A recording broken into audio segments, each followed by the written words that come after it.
Die Kämpfe gehen weiter hier bei Dragon Ball Xenoverse. Oder sollte ich eher sagen, die Reviews gehen weiter bei Dragon Ball Super.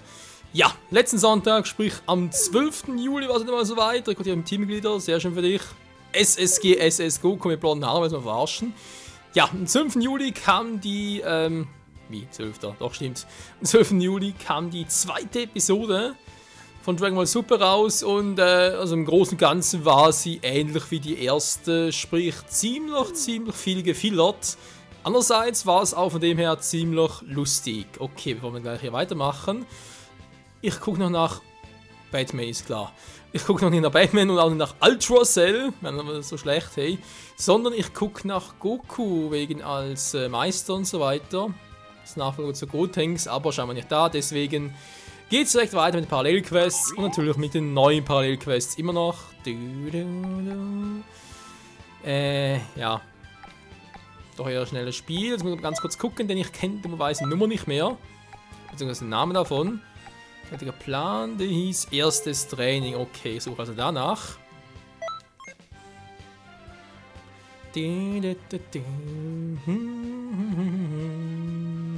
Lalalala. Jetzt sind wir voll hier, wa? Links und rechts über was los.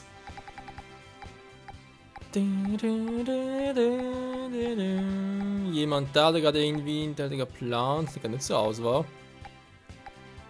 Also Verbindung katastrophal, ey. Wie kann denn so etwas sein, Freunde? Okay, machen wir es selber, wenn es so sein muss. Erstes Training mit den Mitgliedern, mindestens 2, ja. Einstieg, alle, ist mir scheißegal, braucht das Lots auch ohne. So, legen wir los. Wenn es geht, bitte mit relativ guter Verbindung. Ja, also wie bereits erwähnt, zweite Part sage ich schon. Ja, das auch. Ne, zweite Folge halt. Was war denn genau los? Ja, es ging, wie schon erwähnt, mehr oder weniger damit weiter vom letzten Part, sprich Son Goku, der sich ja vom, naja, seinen häuslichen Pflichten, wäre falsch formuliert, nee, vor allem seinen Pflichten gegenüber der Arbeiter gedrückt hat von Chi-Chi. Der ist auf dem Planeten von Meister Kaio gelandet und, ja, da war es eigentlich soweit, wie man es kennt, war, dass er halt dort wieder mal vollgefressen hat. Und dann direkt mit dem Training loslegen wollte, weil der Planet ist von dem her praktisch geeignet, da dieser eine 10-mal so höhere Schwerkraft hat wie die Erde. Soweit, so gut, das war von Gokus halt schon mal soweit alles. Dann ging es mit dem richtig lustigen Teil weiter, und zwar den mit Vegeta. Wir erinnern uns vielleicht noch von Vegeta aus Dragon Ball Z, sprich aus der Buu-Saga, dass er seinem Sohn, sprich Trunks, versprochen hat, dass er mit ihm in den Vergnügungspark gehen wird. Sprachchat aus und noch kurz was machen oder legen wir direkt los. Hallo, ja, servus, muss ganz kurz, wo war jetzt hier die Option? Hier. Entschuldigung, wie geht das jetzt schon wieder? Ah, genau, ist irgendwie falsch. Warte kurz. War doch hier Hallo. Ah, hier Hallo, wegen dem ersten. Ja, wie erwähnt, Vegeta hat es seinem Sohn versprochen und deswegen sind er, Bulma und Trunks also auf zum Vergnügungspark. Es war scheinbar ein bisschen anderer, als er ursprünglich versprochen hatte. Doch, das macht nichts. Und die erste lustige Szene war schon, Vegeta und Trunks können ja fliegen, Bulma ja nicht. Dementsprechend haben sie natürlich halt so, naja, so ein Flugzeug von der Capsule Corporation genommen. Und da war vor allem das Witzige dran, Vegeta hat ja eigentlich gar keinen Bock drauf, er will ja lieber trainieren, oder? Ist ja klar. Und ist deswegen, naja, wie soll ich sagen, Trunks hat die ganze Zeit noch ein bisschen gepennt und so, weil es halt Fliegen und mit dem Flugzeug oder Helikopter, was auch immer das halt für ein Teil war, sind sie langsam unterwegs, als wenn sie direkt mit einem richtigen, also wenn sie halt selber fliegen würden, sprich vor allem Trunks und Vegeta. Deswegen hat Trunks da gepennt drin und Vegeta die ganze Zeit wie eine, ja eigentlich, wie soll ich das eigentlich formulieren, wie zu einer Statue, jetzt fällt mir gerade das richtige Wort nicht ein, wie zu einer Statue auf so einer lässigen Cool-Pose, ihr kennt ihn ja, einfach so auf dem Dach drauf und ich bin der King der Welt, ist alles scheißegal mit der Miene, einfach so drauf gestanden und den ganzen Flug lang einfach nur so, mir ist alles scheißegal, ich will bloß trainieren und so eine Fresse gemacht. Ja, und dann war das lustige, Bulma, die ist natürlich bewusst, dass Vegeta da halt vor allem trainieren will und so, eigentlich keinen Bock hat auf den Freizeitpark. Und dass er sich deswegen, ja, sie könnte ja ein bisschen mit ihm trainieren. Im Flugzeug drin. Ja, war natürlich auch sehr lustig im Sinne von, sie haben ein paar Loopings geschlagen, durch den Wald durchgebrettert mit dem Flugzeug oder eher oben drauf, ab durchs Meer hindurch getaucht. Geht die ganze Zeit trotzdem keine Mine hat er gezogen, nicht die geringste Mine, ist einfach alles scheißegal. So, mir doch scheißegal, so lasches Training und so weiter. Ja, und so sind sie dann, Moment mal, Leute, können wir langsam mal weitermachen. Ja gut, komm, machen, zwar, spielt keine Rolle. Weiter kommt scheinbar nichts. Legen wir halt nur zu zweit los. Und dann, ja, wie gesagt, waren sie halt da bei diesem Familienausflug, kann man eigentlich mehr oder weniger sagen. Trunks und Bulma hatten doch ihren Spaß, Vegeta, wie gesagt, weniger, der war da alles scheißegal und so kam es dann, dass es halt Situationen gab, wie gesagt, er kennt Vegeta, der ist relativ schnell mal auf 100 und denkt sich so, oh, ist alles scheiße und deswegen nehmen wir gleich mal Vegeta als Super Saiyan God Super Saiyan, hat nervige Fähigkeiten. Hat da auch, ja, wird schon gut gehen. Naja, Beyond the Super Saiyan God. Und dann, wie gesagt, gab es Situationen, oder sprich Menschengedrängen und so weiter. Und Vegeta mag das ja gar nicht. Und war halt immer die Frage, bis hier Gold Freezer, genau. Ne, war halt die Frage, wie lange wird es dauern, bis Vegeta auf 180 ist, beziehungsweise wie lange wird es dauern, bis er durchdreht. Das war echt noch geil zum Gucken. Ich habe die ganze Zeit so geguckt, hab von irgendwie, oh, Scheiße, komm schon, beruhig dich. Und Trunks und Bulma die ganze Zeit, ja, wann wird er wohl ausrasten? Und irgendwann war es nächstes Mal so weit, wo er dann sagte, nö, jetzt reicht's mir, kein Bock mehr drauf. Und wo er dann quasi, ja, die Party gesprengt hat, kann man durchaus so formulieren. Und einfach abgedüst ist und ja, wieder zurück zur Caps Corporation, um dort bei etwa 150-facher Schwerkraft sein Training zu meistern. Was nun geklappt hat, war ganz ehrlich, Son Goku trainiert bei 10-facher Schwerkraft und wir gehen bei 150.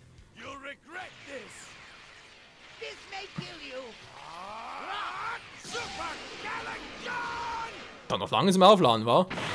Und dann, ja, hat er halt auch so trainiert, hat noch irgendwie so seine Spielzeug eingebaut. Wobei er ist übertrieben, natürlich auch Bulma gemacht und alles.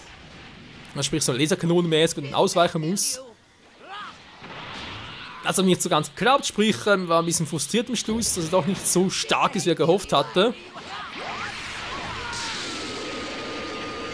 Final Flash of a God! Das ist ein bisschen enttäuschend, wie diese Attacken, dachte, die würden ein bisschen episch aussehen. Okay, das ist die Attacke. Wollen wir ganz kurz was testen? Aber Freezer will nicht. Hallo? Komm schon, Freezer. Machen wir weiter erzählen hier. Ne, viel zu weit weg. Hä? Der kann mich abblocken? Echt jetzt? Scheinbar funktioniert der Attack nicht so, wie ich es gerne hätte. Ja, gut, wie auch immer. Damit waren wir auch schon mal fertig mit Vegeta. Also mit Vegeta-Story halt. Am Schluss hat er einfach noch eine Aussage gemacht von wegen, ja, es wird eine Weile dauern, bis er... Ne, es war anders genau. Es ging darum, dass er akzeptiert hat, dass Son Goku der stärkste Saiyajin ist, aber nicht, dass er das halt hinnehmen würde, sprich, dass er eines Tages mächtiger sein würde als Son Goku. Was natürlich hinsichtlich den Filmen hier, sprich Super Saiyan God Super Saiyan, was Vegeta gerade aktuell hier ist bei Xenoverse und natürlich auch dem Intro und so weiter von Dragon Ball Super durchaus mal der Fall sein könnte.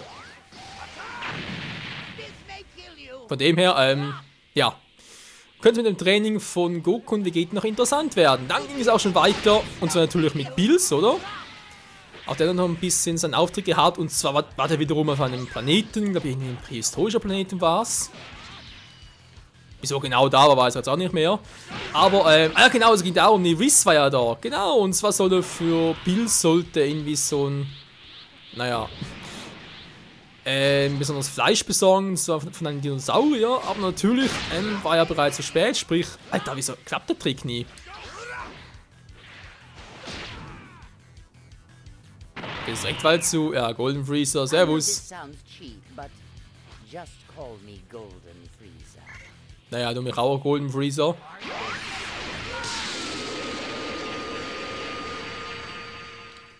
Golden Freezer ist scheiße, Silver Cell ist geil.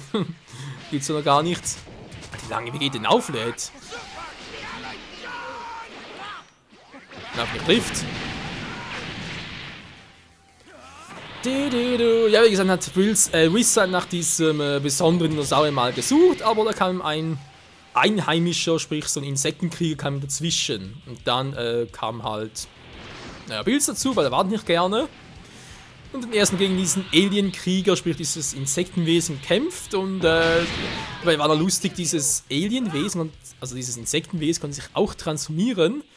Und seine Aura sah dabei ähnlich aus wie, also von der Form her, sag ich jetzt mal. Wie halt bei Piccolo als ein Super Namekianer wurde, oder auch bei dem Super Saiyajin. Es war zwar eher weiß etwas anderes, aber war halt ähnlich von dem her. Ich muss sagen, war ich ein bisschen überrascht, weil ich dachte eigentlich, dass vielleicht andere Wesen, auch andere, ja, halt andere Aliens so hätten halt vielleicht eine andere Aura von der Form her, weil Goldfreeze hat ja auch eine andere. Und Gott war eigentlich nicht wirklich, er hielt sich mehr dafür. Von dem her, ja, wie gesagt, war eigentlich noch interessantes zu sehen. Natürlich für Bills war gar kein Gegner, Bills sind locker fertig gemacht. Und hat zum Schluss noch einen Planeten platt gemacht und dachte sich so, nee, ich habe sowieso keinen Bock auf dieses Essen irgendwie. Ist mir alles scheißegal, kann ich Gruppenenergie noch verwenden? Nö. Kann ich eigentlich zurückholen? Wo war jetzt eigentlich? Weil bei Battle of Set ging das ja. Egal, geht wohl nicht. Okay, mach halt so platt.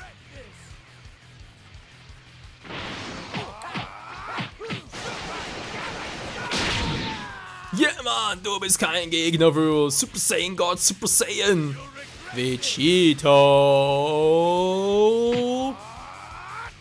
Yes, Mann. Also hat Bills einfach seinen Kampfeslust, sag ich jetzt mal, über seine Fresslust gestellt, Planet einfach mal zerstört. Ja, und das war auch schon mehr oder weniger die ganze Episode. Am Schluss war einfach nur eine Aussage von Kibito Kai und vom alten Kaioshin bezüglich halt, dass Bills wohl endgültig erwacht sei, sprich der Gott der Zerstörung. Was denn sonst noch war? Ah, genau, es gab eine Rückblende von, sprich von Bills, weil er die Träume hat von einem Super Saiyan Gott, oder? Und ja, er hat sich wieder daran erinnert, dass eben dieser Super Saiyan Gott auftauchen würde und er diesen nun suchen will. Und damit war auch schon die Vorschau zu Ende. Sprich, so wie es nächste Woche weitergehen wird, mit der Suche von Bills nach dem Super Saiyan Gott. Irgendwie habe ich ein Problem mit dem Kampf selbst, aber egal. Und hierbei wird es echt interessant, weil jetzt sind Vegeta und Goku sind dort, wo sie zu Beginn vom Film Battle of Gods waren. Vom Training her. Aber wie gesagt, das Ganze kann nicht mit dem Film übereinstimmen, weil erstens ist Pan noch gar nicht, also sprich Videl ist noch gar nicht schwanger mit Pan. Wir haben also gar keinen 6. Saiyajin für den Super Saiyan Gott. Wir haben also nur 5 Saiyajins. Wie soll denn der Super Saiyan Gott überhaupt möglich sein? Und Bills ist bereits erwacht, oder? Also eigentlich sollte er später wachen. Und ja, es ist alles noch ein bisschen anders als halt im Film der Fall war. Und trotzdem eine endgültige Aussage haben wir halt erst etwa bei Episode 5 oder 6 sogar. Weil erst dort sollte es dann ungefähr losgehen. Ich glaube, der Titel der 5. Episode von Dragon Ball Super heißt sogar irgendwie Kampf zwischen Goku und Bills. Rang hat trotz allem noch, wundert mich gerade ein bisschen. Und daher eben, wie gesagt, ist noch sehr, sehr fraglich, welche Elemente aus dem Film übernommen werden in die Serie und welche eben nicht. Wie es mit Super Saiyan God weitergehen wird, ob der auch nur permanent, also nur für den Moment sein wird, die Verwandlung, ob es überhaupt möglich sein wird. Oder ob das Ganze in ganz anders zustande kommen wird, ob es vielleicht sogar ganz billig gemacht wird und nur 5 Saiyajins nötig sind für den Super Saiyan God. Man kann gespannt bleiben, wie es weitergehen wird.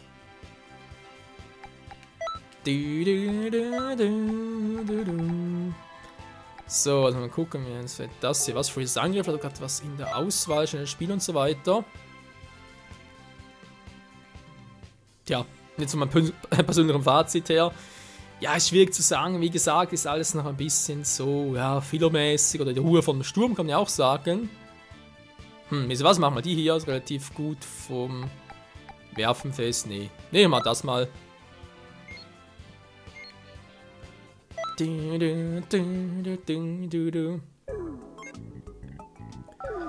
Lalala. So, wir sind bereits 3. Sehr schön, wir direkt loslegen. Hallo, ja, servus. Ist eben, wie gesagt, noch schwierig, so eine sich so ein Fazit zusammenzureimen. Für einen Filler selbst, was, ja doch, war eigentlich relativ war unterhaltsam, sag's mal so, was ist passiert. War zu spät dran, oder was? Das war gerade ein bisschen verwirrend.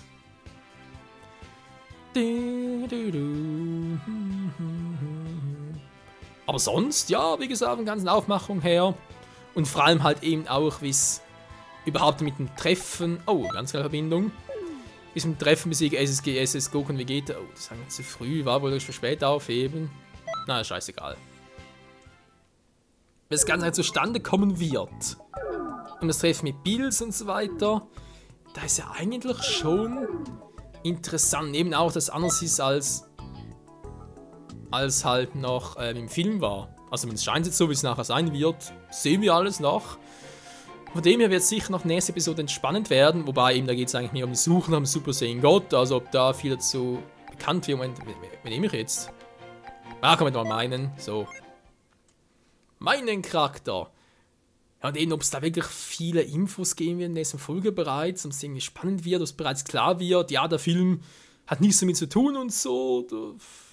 Keine Ahnung, wir werden alles noch sehen, Freunde. Aber halt eben vom spannenden Teil her war auch der zweite Episode jetzt nicht so der Bringer. War mir ein bisschen unterhaltsam. Mann, ey!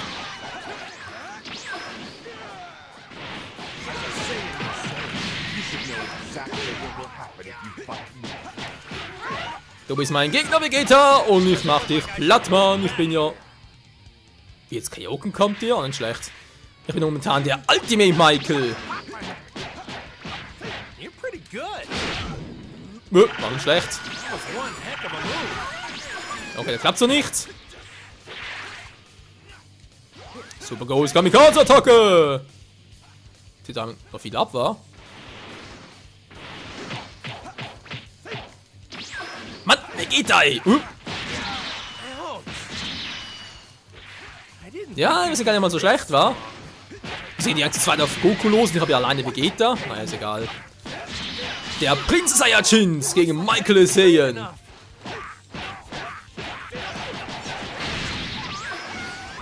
Final Shine! Yeah, you been pushed. Wieso geht es wieder mich los? Und die anderen, die sind doch sowieso Super Saiyan God, Super Saiyan. So eine Frisur, ja. Das ist eine gute Frage, wie in diesen Super Saiyan God, Super Saiyan übernommen wird, ob überhaupt. Also ich hoffe, wie gesagt, noch nicht. Ich bin ja da echt ein Verfechter der ganzen Geschichte her.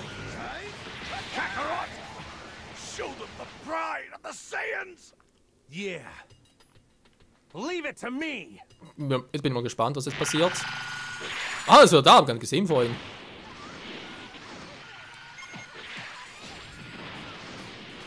Wow, was ist das für eine Attacke? Klar kommt jetzt auf Vegeta, danke. Scheiße, meine Z-Seele. Nein, falsche. Haben wir gut Energie? So. Mann, Vegeta, du gehst mir auf den Sacke. Was? Nein! Oh, von ja. Ja, du bist ein Arsch.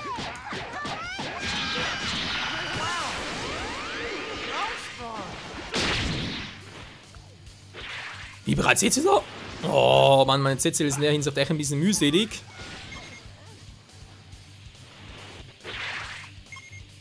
Mann,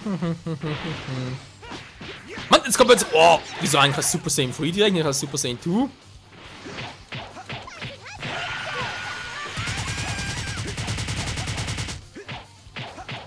Der auf die ganze Zeit blocken kann.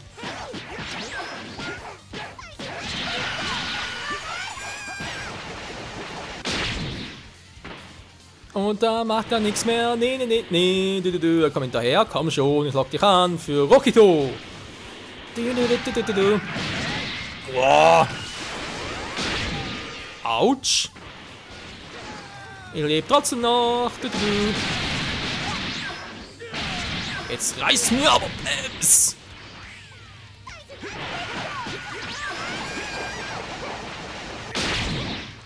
Die hat echt Power, die Kleine. Hat nicht viel Level.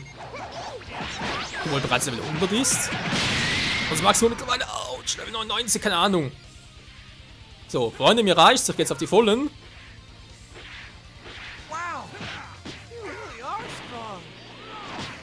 Und zwar... Oh, was war das gerade? Super Vegeta 2! Jetzt seid ihr im Arsch, hey! Oder auch nichts. Super Saiyan... Wollen wir verarschen? Oh, jetzt bringen sie das auch noch, ja. Ein Grund dafür, warum ich den Super Saiyan God Super Saiyan nicht so mag, nach dem Super Saiyan God eigentlich nicht so. Außer eben, es wäre nur eine temporäre Lösung. Boah, und zwar liegt das daran, ja, dass ja bereits die Aussage getroffen wurde vom Super Saiyan 4, dass er schwächer sei als der Super Saiyan God Super Saiyan. Ich finde den Super Saiyan 4, also einfach Super Saiyan halt, finde ich von dem her echt noch eine geile Stufe. Und deswegen, ja, das ist eigentlich schon einer der Hauptgründe, warum ich halt, generell muss ich sagen, die ganze God-Geschichte, oder? Das muss auf der Energie von 6 Saiyajins aus mir ist auf einen, toll. Der wird zum Super Saiyan God.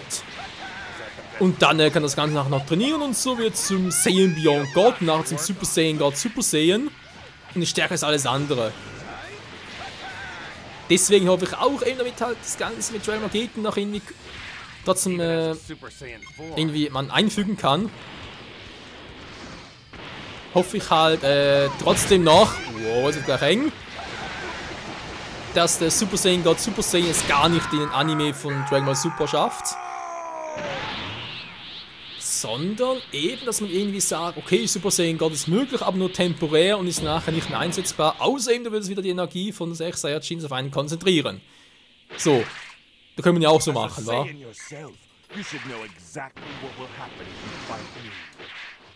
Also eigentlich so zu machen wie bei Battle of Gods auch, wobei da kommt ja Goku am Schluss noch die Energie nochmal einsetzen.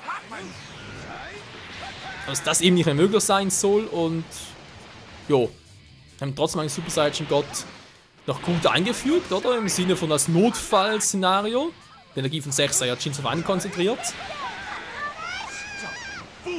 Und wir dann eigentlich in der Serie nicht mehr auftauchen. Dann müssen wir eigentlich fast einen vierfachen Super Saiyan einfügen. Vor allem halt gegen... Wenn es im Kampf um die 6. Dimension, 6. Universum und so weiter geht. Ob sie das machen, ey. Es ist allgemein bekannt, dass auch Akira Toriyama vom vierfachen Super Saiyan, generell von Dragon Ball GT, nicht so begeistert ist. Der vor allem von Dragon Ball GT nicht. Und klar, die Serie hat Schwachstellen und Lücken und so weiter, aber der vierfache Super Saiyan ist doch echt geil. Von der Erklärung her mit dem goldenen Wehrhaft und so weiter. Ah, das ist echt mächtiger als ich, glaubst du nicht? So, komm da, jetzt sag's mir. Wo ist Super Saiyan God? Ich sehe nichts. Nee, nur einen. Oh oh, jetzt kommen sie. Überspringen gleich den Super Saiyan God, okay, nicht schlecht. Noch eine Erklärung dazu? Das spielt intern noch. Nö. Also sie machen es echt so, dass der halt mächtiger sein soll. Ja, okay. Ja gut, wenn ihr das unbedingt so machen wollt, wenn ihr unbedingt da behauen wollt.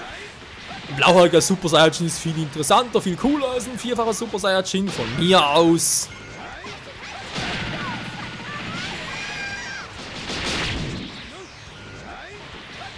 Jetzt wird gespammt! Nein, es wollte gerade abhauen. Alter, ist der stark!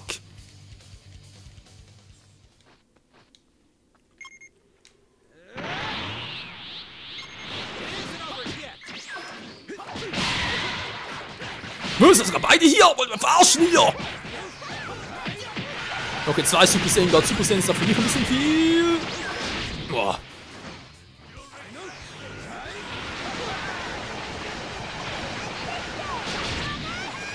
Guck ein bisschen weg. Scheiße, ey. Bin ein bisschen in der Zwickmühle. Du. Ja, toll wird normal. Wie sieht's aus? Ist Goku noch da? Ist Vegeta noch da? Ja. Aber ganz ehrlich, Leute, bei aller Liebe, der Name selbst, SSG, SS, ist doch richtig beschissen. Oder, wirklich, wer findet von euch den Namen cool? Ich kann mir nicht vorstellen, kein einzigen vorstellen, der sagt, nee, Das ist total geil, auch mit blauen Haaren und so weiter, ohne Erklärung. Nach der mit Golden Freeze und so. Geil, so muss Dragon Ball sein. Du musst mich mal verarschen, nimmst gar keinen Schaden, Goku.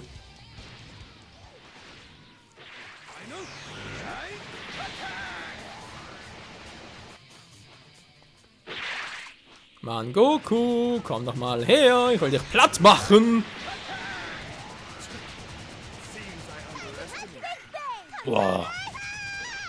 Alter, ist die stark. Er darf nur eine Stärke, gut, kann natürlich sein, dass sie eine viel stärkere Attacke hat, aber ich denke mal, die hat bei Ki, hat die alle Werte auf Top. Und ich bin hier totaler Loser oder Außenseiter. Naja, schön. Wir können uns gegenseitig blocken, und dann schlecht.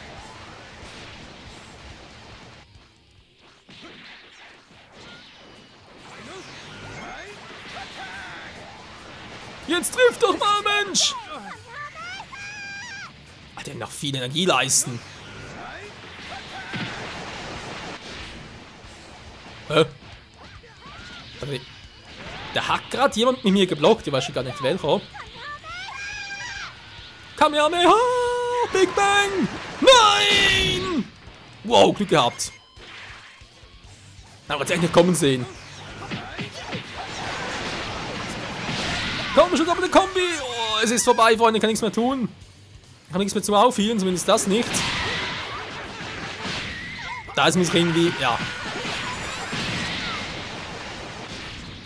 Abblocken und hoffen, also sprich, natürlich weiter angreifen, sie ablenken. Alter, bin gleich down.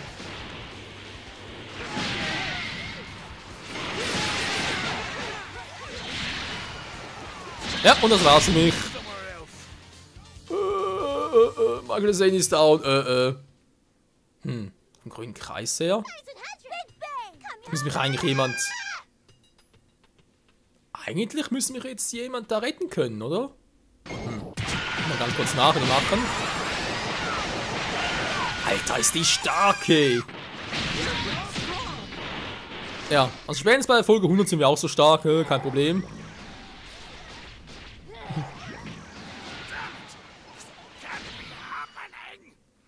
Ja, Mann, ey, die ganze Welt ist da irgendwie im SSG-SS-Fieber.